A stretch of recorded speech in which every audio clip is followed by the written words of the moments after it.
lugar de encuentro para el talento venezolano, dentro y fuera de nuestro país.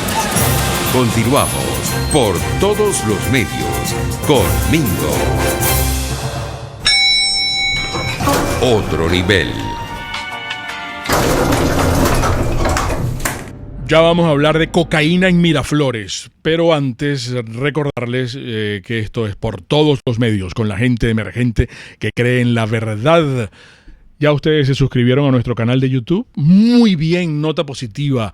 Y recuerden que toda nuestra programación está en todas las plataformas a través de RCR 750. Mi cuenta Twitter es @mingo_1 y allí están todos conectados en Mingo Blanco TV. Mingo Blanco TV también en Instagram. Bueno, como siempre nos falta tiempo. Aquí está nuestra amada amiga Maybor Petit. Ustedes la conocen.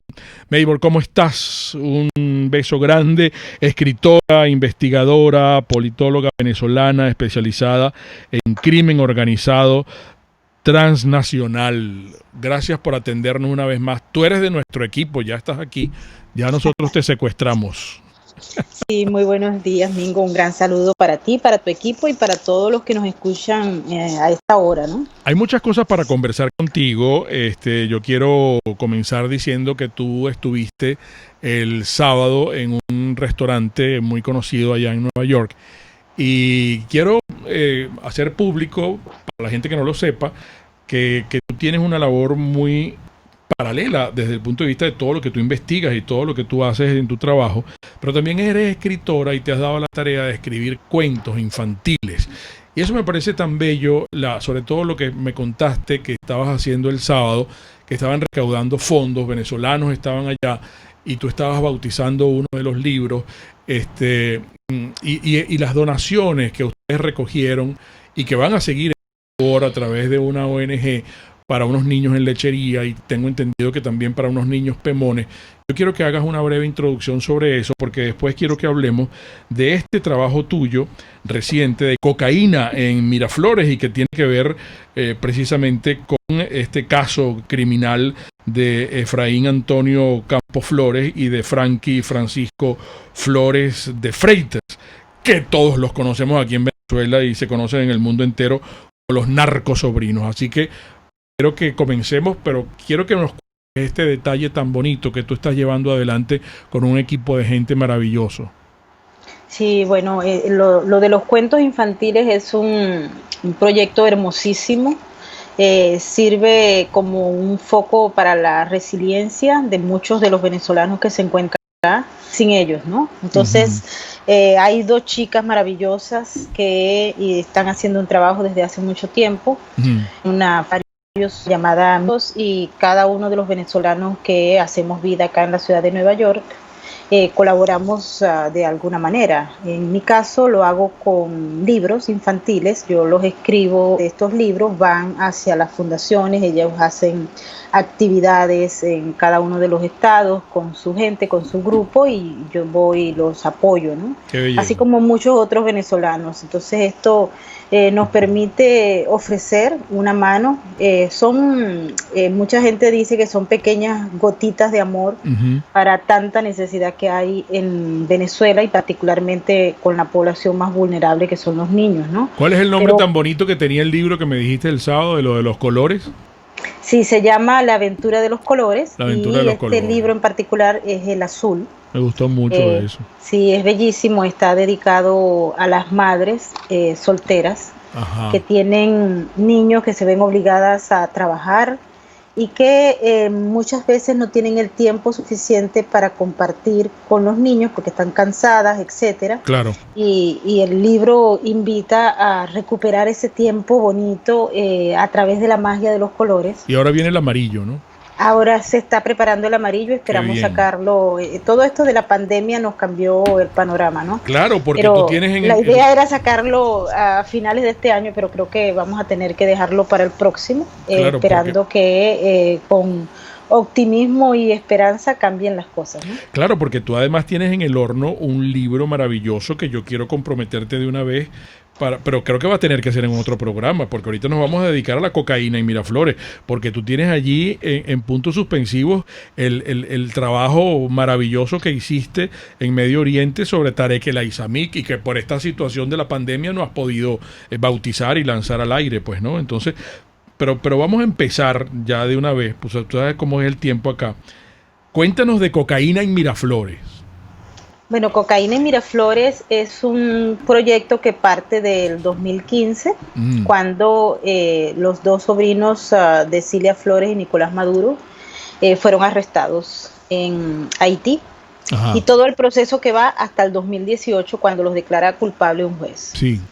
Todo este proceso nos permitió a nosotros penetrar todo lo que son el juego de las operaciones del narcotráfico en Miraflores y sus alrededores, con varios actores que son actores muy importantes desde el punto de vista político, pero también para entender todo lo que es la criminalidad y cómo operan estos carteles, cómo se hace, por ejemplo, para que en las campañas electorales, que por cierto vienen unas que hay que estar con lupa observando, quienes reciben o no dinero del narcotráfico, porque lamentablemente en Venezuela muchas de las campañas electorales se pagan con dinero proveniente de esta industria criminal. Entonces hay una parte obviamente dedicada a este trabajo, cómo penetró el narcotráfico y el crimen organizado el estatus político para obtener el poder. Sí. Hay unas frases que son muy claves, que eran las conversaciones que tenían los sobrinos con sus socios, que eran del cartel de Sinaloa y otros, para explicarles, uno, cómo ellos estaban metidos dentro del narcotráfico, pero eso tal vez no era lo más importante para hacer lo que se llama la fotografía grande, ¿no? Claro. Sino cómo se hacía y en qué utilizaban el dinero del narcotráfico y paralelamente a eso, cómo se movía el narcotráfico. Porque cuando se estaban dando estas informaciones, los voceros del régimen salieron a decir que todo eso era mentira, que era una invención de la DEA y de la CIA, etcétera. Pero nosotros hemos tenido oportunidad de cubrir otros juicios de narcotraficantes de gran calibre, como por ejemplo Joaquín El Chapo Guzmán. Hay otro que se llama Tony Hernández, que es justamente el hermano del actual presidente de Honduras, Juan Orlando Hernández. Y estamos hablando de gente muy joven. Sí, el hermano de Juan Orlando Hernández tiene unos 40 y tantos años. Sí. Yo tuve oportunidad también de cubrir el caso del hijo de Pepe Lobo, expresidente de Honduras. Fabio Lobo fue condenado a 24 años de cárcel acá en Nueva York.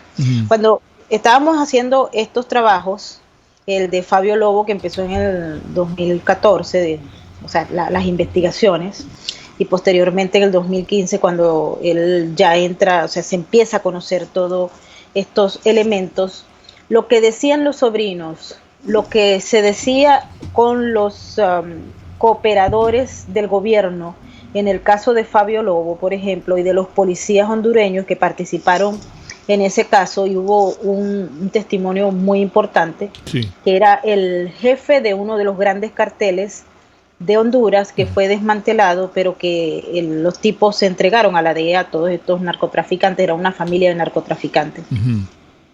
Y todo lo que ellos decían, cuando tú lo pones haciendo la investigación con caras, con objetivos, con fechas, con rutas de envío, etcétera, coincidía con lo que decían los sobrinos, con lo que decían los otros testigos que participaban en los otros casos, particularmente hondureños. Claro. Y allí se reflejaba entonces el peso de la actividad del narcotráfico y de figuras de alto calibre de Venezuela en esos envíos por esa ruta. Esas rutas, como mucha gente a lo mejor no sabe, pero otros sí, cuando se descubren unas rutas, los narcotraficantes son muy astutos y rápidos y van y crean otras rutas y así sucesivamente, lo han hecho por años. Entonces, cuando se da cobertura a todo este caso de Fabio Lobo, del grupo de los policías, lo llaman los policías los 12, vienen los sobrinos de Cilia Cilia Flores, Nicolás Maduro, etcétera. Se entendió y se comprendió ampliamente, porque la DEA también se dedicó a explicarlo, las rutas que se seguían para aquella época. Estamos hablando 2014, 2015, 2016, hasta el 2018, el caso como tal. Y posteriormente, pues ellos cambian la ruta. Sí. Y la ruta ahora funciona en otras vías diferentes y a través de unos mecanismos muy poco conocidos, porque no solamente se quedaron al descubierto, sino que posteriormente en el año 2019 se hicieron mayores descubrimientos, se entregaron algunas personas que forman parte de esta organización criminal a los Estados Unidos, otros fueron arrestados. Y hoy en día, ya a partir del 26 de marzo del 2020, lo que es la línea principal del Cartel de los Soles está acusada formalmente, y esto es como una especie de corporación. Según la investigación que hicieron los fiscales, tenemos lo que es la parte de producción, la parte de alta gerencia en ese cartel, los lavadores de dinero, etcétera. Tenemos acá en estos momentos el caso de Cliver Alcalá Cordones, que por cierto tiene cita esta semana con el juez. Y se empezó a conocer la otra parte de esa estructura. Algunos elementos de esos que están allí plasmados no eran conocidos para la época. Pero volviendo al caso de Cocaína en Miraflores, envuelve toda la primera parte de una gran investigación, y aspiramos a hacer el segundo tomo, entrega, con una información bastante densa que hemos venido recopilando, en el que se plantea una parte negra, lamentablemente, de la historia de Venezuela en manos de estas organizaciones criminales que no solamente destruyeron las instituciones democráticas, no solamente acabaron con lo que es el aparato productivo del país, sino también fueron capaces de generar y de crear nuevos mecanismos de la industria criminal que están siendo explotados por otros grupos delictivos a nivel internacional, que han visto en Venezuela el paraíso perfecto para desarrollar sus operaciones y también para exportar ese modelo, que es un modelo absolutamente perverso, pero que tiene acogida con otras organizaciones criminales que funcionan en otros países y que forman parte de esos tentáculos poderosos que encabeza este grupo que hoy en día ocupa el poder político en Venezuela. ¿Debemos ver de manera independiente el caso de Efrén y el caso de Frankie, o es un mismo caso? Y Erika te quiere saludar y tiene también planteamientos para ti de lo que has dicho hasta ahora. Hola, buenos días, Maybor. Es que recientemente, el 26 de agosto, apareció publicada una información en la que hacían referencia que a Frankie Flores había apelado su sentencia. Exacto. Sus abogados habían indicado que el jurado había sido engañado cuando un juez federal de Manhattan les dijo que los hombres deberían haber sabido que la cocaína estaba destinada a Estados Unidos. ¿Qué sabes al respecto? Sí, eso fue una apelación que se hizo hace pocos días. Te cuento cómo funciona este proceso, porque sé que hay mucha gente que se generó unas expectativas, y de hecho en las redes sociales decía que ya el tipo iba a salir y estaba de vuelta en Venezuela. Claro. Cosa que no va a ser posible. Él fue sentenciado por un juez de primera instancia del distrito más importante en materia de narcotráfico. Los planteamientos que hacen los abogados de Frankie Francisco Flores son muy rutinarios a la hora de hacer recursos de apelación.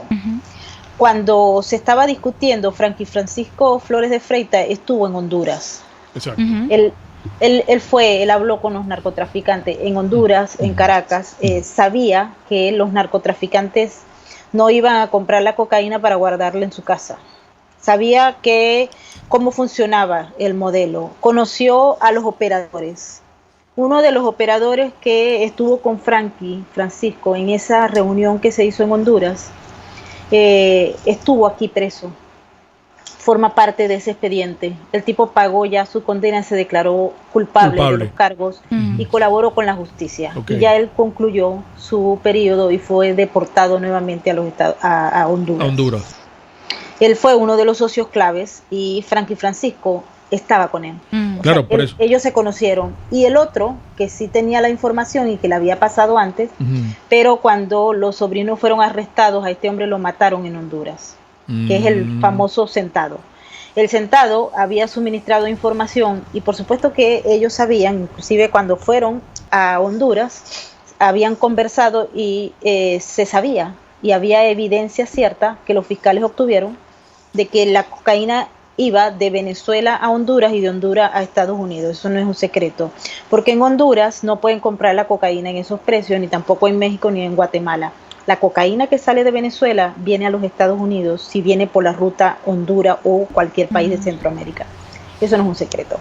Y esto lo va a evaluar, hay que tomar en cuenta que el juez que llevó el caso de los sobrinos es un juez que tiene un alto prestigio, Paul Crotty se llama él, es un juez senior y ha tenido en sus manos casos importantísimos de narcotráfico y este es uno de ellos.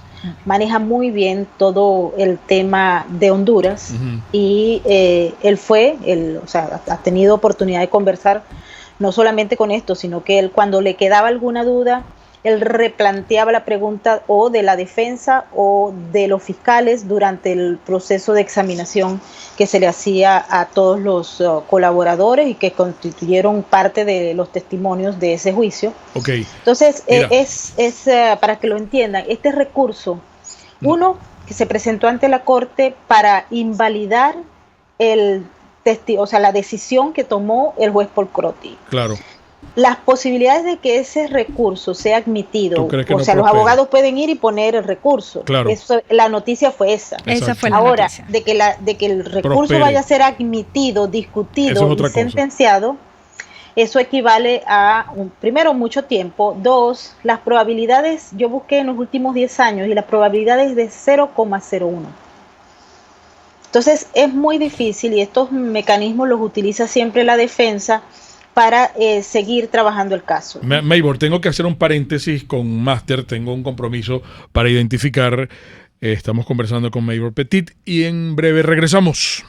Un espacio para formar la nueva opinión pública venezolana, por todos los medios, con Mingo. En publicidad el viernes yo le mostraba estos productos, pero no estos. El que es a base de aceite de oliva y este es a base de miel. Mi querida amiga hacía énfasis en las dos presentaciones. Esta presentación es ideal para que usted la tenga en el baño, en el gabinete donde usted tiene todos sus productos con los que se consiente, todos los productos Arnamar. Pero este es ideal para que usted lo porte y lo cargue en la cartera. Yo estoy hablando de Dermacrisis, que es una loción corporal. Este es el que es a base de miel. Esto es un producto fabuloso. Usted después de bañarse, que tiene la piel húmeda todavía, se va a frotar con esta crema. Bueno, esto es una maravilla, no solamente el aroma, sino que va a equilibrar, independientemente si usted tiene la piel grasosa o la piel seca. Esto yo quiero que usted lo tenga siempre a la mano, es de Arnamar. ¿Y usted es una chica Arnamar? Claro que sí. ¿Cómo se convierte en una chica Arnamar? Simplemente siguiéndolos en su Instagram, que es Arnamar Venezuela. Arnamar Cosméticos, toda una vida dedicada al cuidado personal de la familia venezolana. De la biodiagnóstica. Voy a dar el teléfono porque a veces me dicen, das el teléfono muy rápido. Anoten, por favor. 0414-202-2900 de la biodiagnóstica. Usted debe tener este teléfono a la mano porque este es un laboratorio clínico con un concepto original. El concepto y la novedad de este laboratorio es que es un laboratorio de control de calidad de tercera opinión con medias internacionales y de referencia bacteriológica, pero además de su perfil 20, si usted además debe hacerse una prueba especial, va a tener un descuento y los resultados el mismo día. De la biodiagnóstica, precisión y confianza en laboratorio clínico. Quiero mostrarles por acá esto que es una delicia, que quiero que usted encargue en la pastelería del Corso. Anote el teléfono de una vez, 941-1971. Estos son, le dicen biñé, o puede ser miñón también, pero son unos mini, yo diría que son unos mini dulcitos, unos mini postres. Los hay de milhoja, de ópera, de café. Son miniaturas. Vean ustedes, no sé si están observando bien, no quiero que se me caigan para hacer una rubiera aquí. Está el de vainilla, que es esta que está acá, está el de avellana, está el de café, está el de milhoja, el mini milhoja. Yo voy a probar este, que es la trufa.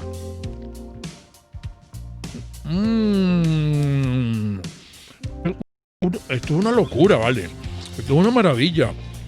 Ustedes tienen que... ya va. Bueno, voy a hablar con la boca llena, me perdonan, esto es mala educación. Pero ustedes encarguen. Trabajamos de martes a domingo de 8 de la mañana a 12 del mediodía. ¡Qué rico! No digo más del Corso, la pastelería italiana por tradición y excelencia. Puedes seguirnos en nuestras redes sociales. En Twitter, @RCR750, la radio que se ve. Los temas de actualidad más relevantes son expuestos a la luz de La Linterna. Diego Bautista Urmanica le invita a formar parte de este ameno espacio de charla y análisis con una buena taza de café y al son de buena música. La Linterna, de lunes a viernes, a partir de las 2 de la tarde, por RCR 750 AM.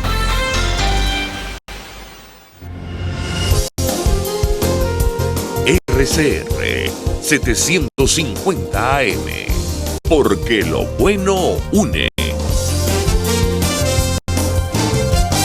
Un periodista espontáneo, frontal, observador, inconforme, con mucho que decir y escuchar. Regresamos por todos los medios con Mingo. Cocaína en Miraflores con Maybor Petit, y nos queda poco tiempo, nos quedan unos 8 minutos de programa, Maybor. Fíjate que vamos a tener que invitarte pronto para que hablemos, porque tú me prometiste que me ibas a dar un adelanto con relación a Tarek El Aissami. Pero es que hay muchas preguntas en los diferentes chats de las plataformas donde estamos transmitiendo, muchos venezolanos que nos siguen, que te admiran y te aprecian mucho tu trabajo. Uh-huh. Pero fíjate que yo te preguntaba si son dos casos distintos o dos situaciones diferentes en el caso de Frankie y en el caso de Efraín. Si uno apela, el otro no. Entonces son dos abogados distintos, son dos casos diferentes, ¿verdad? Maybor, sobre todo para clarificar por qué apela Frankie Francisco y no apela Efraín. Sí. Son dos casos, o sea, es el mismo caso, pero tienen dos equipos de abogados diferentes. Uh-huh. Porque al estar involucrados en la misma organización criminal, pueden tener conflicto de intereses los abogados. Cuando se estaba realizando todo el juicio, Frankie Francisco tuvo hasta un abogado público, que gracias a la bondad de Wilmer Ruperti, de Sid PDVSA, tuvo un abogado privado. Y los casos se llevaban a la vez en conjunto porque era el mismo caso. Sin embargo, Efraín era el que más poder tenía, es decir, que dentro de todo el proceso, Frankie dependía de Efraín, que era como el que llevaba el comando.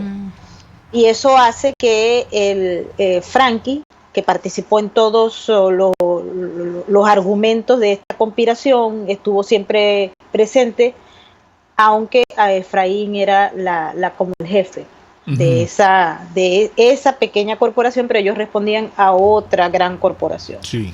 Entonces, el abogado busca en este caso o eliminar la condena o disminuir la condena. Uh-huh. Pero les repito, cuando hay apelaciones de esta naturaleza en la Corte Suprema de Justicia, porque ellos pasaron por una apelación del segundo circuito, lo que se busca es eliminar la decisión que tomó el juez y la condena que tomó el juez del primer circuito, o sea, es Claro. el juez pleno. Son 18 años, ¿no? De pena.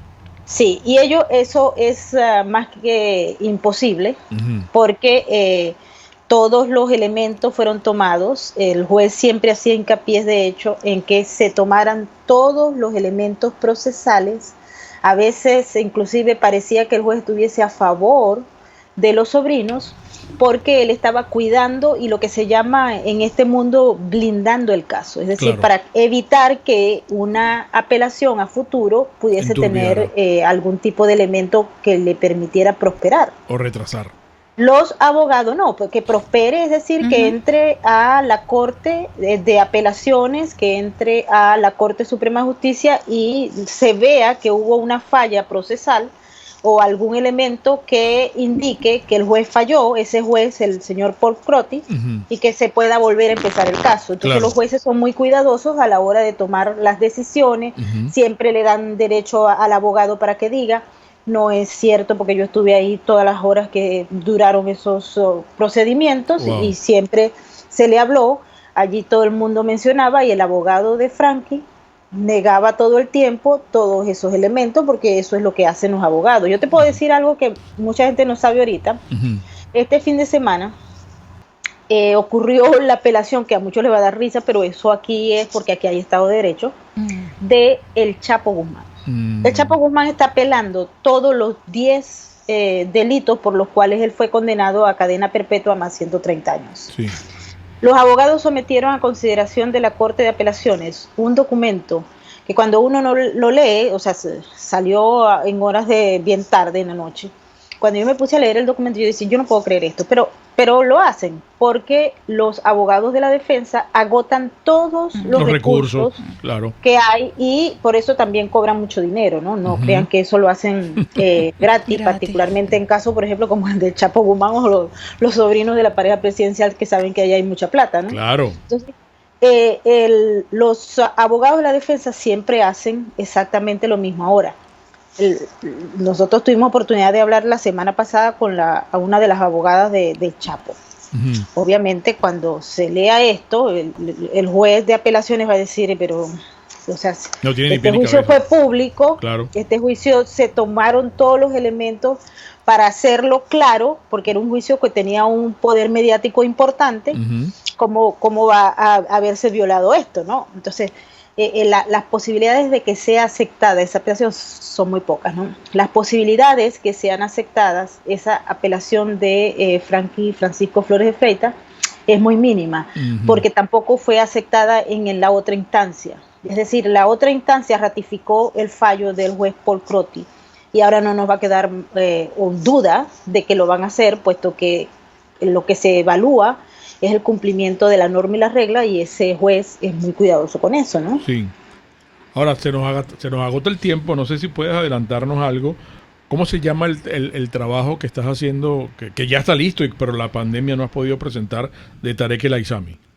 Sí, bueno, le faltan algunos elementos, no está listo. Es así como si estuvieras haciendo un asado negro y le estabas poniendo lo metiste en el horno, tienes que estar no sé cuántas horas. Yo soy no muy buena cocinando asado negro. Ajá. Pero le faltan algunos elementos que voy a incorporar a ese trabajo, y no tenemos la fecha clara. Eso iba a ser este año. Pero debido a la pandemia cambiaron todas las agendas, no solamente las nuestras, sino de todo el mundo, y las condiciones también. Claro. Este libro va a quedar para el próximo año. Pero nos puedes adelantar algo. Queremos que sea un libro que deje al descubierto, a través de muchos elementos de evidencias, conversaciones con personas, con testigos, con informantes, algunos de ellos anónimos, porque en el mundo criminal las personas que ofrecen su cara y su nombre, sí, muy probablemente vayan a ser asesinadas cuando salga la información pública. Caray. Pero este es el mundo criminal, así funciona, y hay muchas personas valiosas que ofrecieron testimonio para la elaboración de estos materiales que tenían doble propósito. y bueno, estamos esperando de verdad, pero el libro, lo que quiero decirles es que va a estar presentado en un formato en el que la gente pueda entender las razones por las cuales esto ocurrió.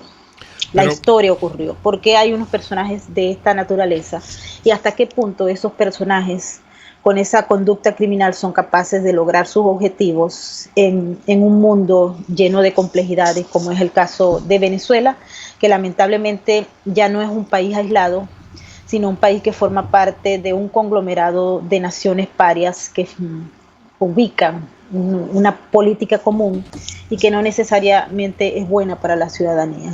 Se nos agotó el tiempo, Maybor, pero de todas maneras te comprometes con nosotros en que hagamos un programa sobre eso y hacemos un adelanto. Un beso grande, gracias por estar con nosotros una vez más, Maybor Petit. Recuerden ustedes, amigos, las interpretaciones finales de todo lo conversado hoy acá son de ustedes. Y recuerden, el comunismo te quiebra las rodillas para que tengas que darle las gracias por las muletas. Hasta mañana. RCR presentó Por Todos los Medios con Mingo. Mis amigos.